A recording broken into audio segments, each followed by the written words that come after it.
প্রিয় দশম শ্রেণীর ছাত্রছাত্রীরা, দেখো এটা বিশেষ করে তোমাদের জন্যই এই ছোট্ট একটা ভিডিও আমরা বানাচ্ছি।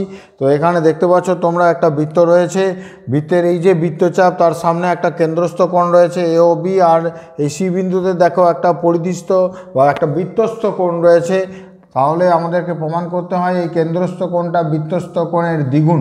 তো আমরা জাস্ট কি করেছি দেখো, সিওকে যোগ করে ডি পর্যন্ত বর্ধিত করিয়ে দিয়েছি। তাহলে দেখো ও এ সি যে ত্রিভুজটা তৈরি হয়েছে তার ও এ বাহু এবং ও সি বাহু দুটোই যেহেতু ব্যাসার্ধ, তাহলে এই কোণটা এবং এই কোণটা সমান। আমরা ধরে নিচ্ছি এটাও এক্স এবং এটাও এক্স। আর একটা ত্রিভুজ দেখো, এই যে রয়েছে কোণ বি ও সি, সেখানেও দেখো ও বি এবং ও সি দুটোই রেডিয়াস, তাহলে এই কোণটা এবং এই কোণটা সমান। এটাকে ধরলাম ওয়াই, তাহলে এটাও দেখো হয়ে গেল ওয়াই। এবারে মজার হচ্ছে দেখো, এই যে কোণটা সেটা এ ও সি এই ত্রিভুজের বহিস্থ কোণ, বহিস্থ কোণটা হচ্ছে দূরবর্তী অন্তস্থ কোণের সঙ্গে সমান, তাহলে এই কোণটার মান হলো 2x।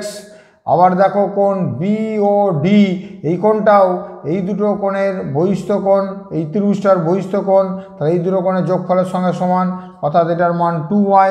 তাহলে টোটাল কোণ এ ও বি তার মান বেরোলো 2x প্লাস 2y, অর্থাৎ 2 ইন্টু এক্স প্লাস ওয়াই। আর এই যে কোণ বৃত্তস্থ কোণ, কোণ এ সি বি সমান হলো এক্স প্লাস ওয়াই।